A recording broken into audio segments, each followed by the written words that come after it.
Hello friends. तो अपनी चीज़ों को हम कांडने में आगे बढ़ते हुए देख लेते हैं कि अगर और भी क्वेश्चंस आते हैं इसके अलग अलग टाइप के, तो हम उसको कैसे सॉल्व करेंगे। मेरा क्वेश्चन है कि फाइंड द वैल्यू ऑफ के for which each of the following equation has infinite many solutions. जबकि सॉल्यूशंस इक्वेशन दिए गए हैं 2x + 3y = 7 and second equation k - 1 × x plus k + 2 × y = 3k। इसके लिए को पता करना है कि इनफाइनाइट मेनी सॉल्यूशंस के लिए k की वैल्यूज कितनी होगी, k की वैल्यूज कितनी होगी फॉर इनफाइनाइट मेनी सॉल्यूशंस के लिए। तो हमको पता है कि इनफाइनाइट मेनी सॉल्यूशंस के लिए हमारे पास जो कंडीशंस होती है वो क्या होती है, a1/a2 = b1/b2 = c1/c2। हम a1 a2 a2 b1 b2 c1 c2 की वैल्यू निकाल लें। तो यहाँ से देखिए ये a1 हो गया, ये b1 हो गया, ये c1 हो गया।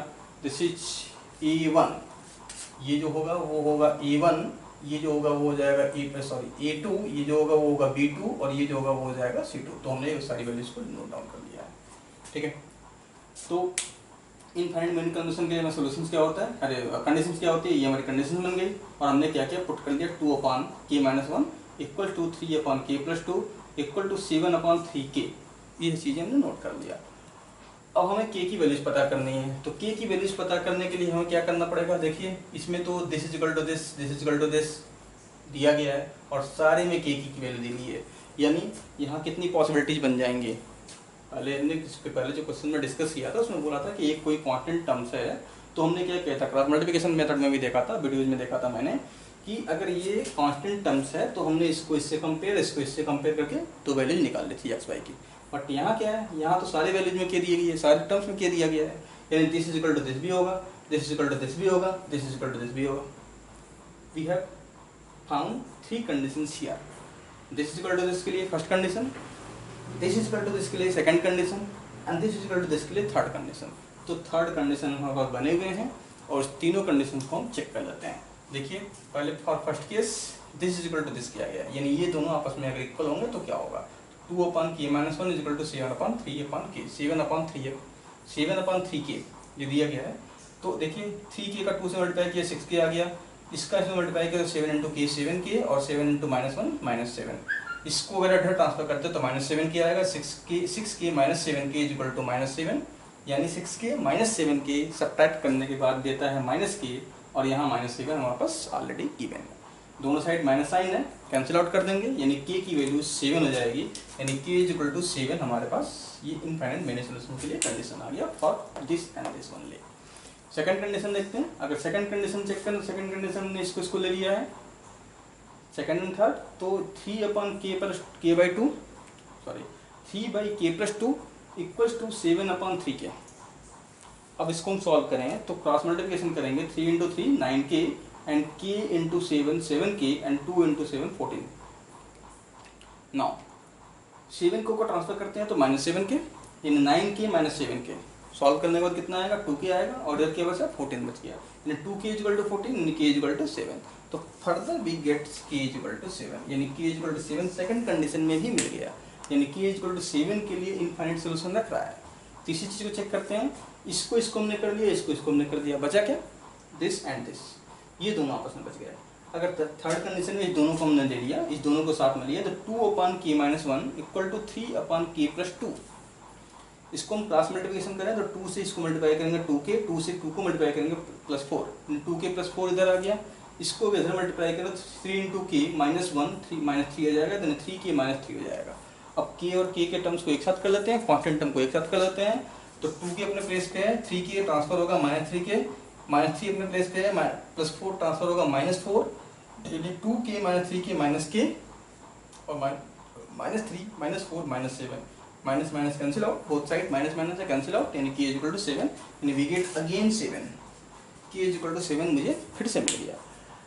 मीन्स कि k = 7 के लिए this equation has infinite many solutions, यानी हर बार k = 7 हमको मिल रहा है, यानी k = 7 के लिए ही ये इक्वेशन जो होगा वो इनफाइनाइट मेनी सॉल्यूशन फॉर्म करेगा।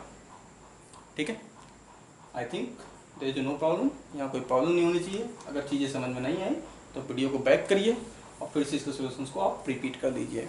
ओके, एक मेरे पास न्यू क्वेश्चन है, इस क्वेश्चन को भी हम लोग सॉल्व कर लेते हैं। क्वेश्चन मेरा दिया गया है a-1 into x plus 3y minus 2 equals to 0।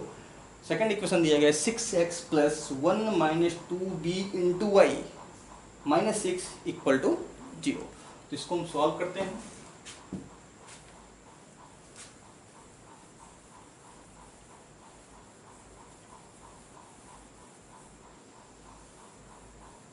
क्योंकि इसमें भी इनफाइनाइट मेनी कंडीशन के लिए पूछा गया, तो हमने कंडीशन को इरेज नहीं किया।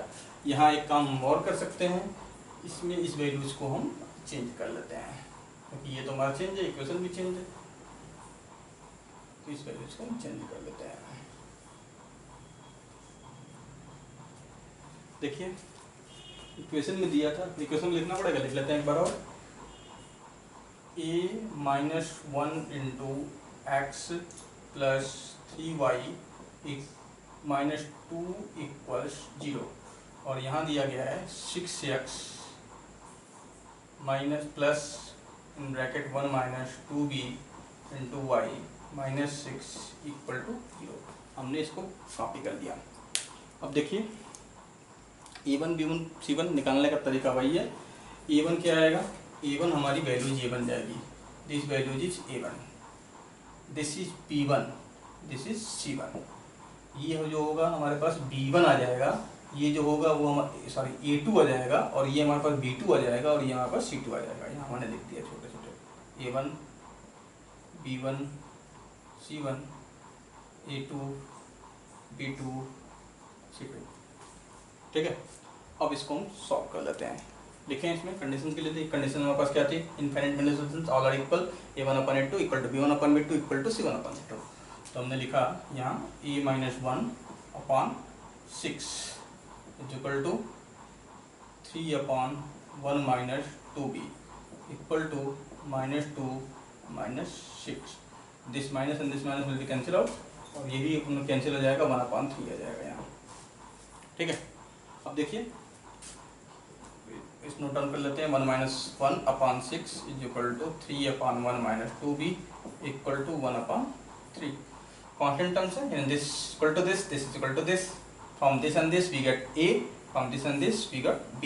हमको यहाँ e और b की वैल्यूज पता करनी थी। a is equal to what and b is equal to what, ये हमको पता करना था।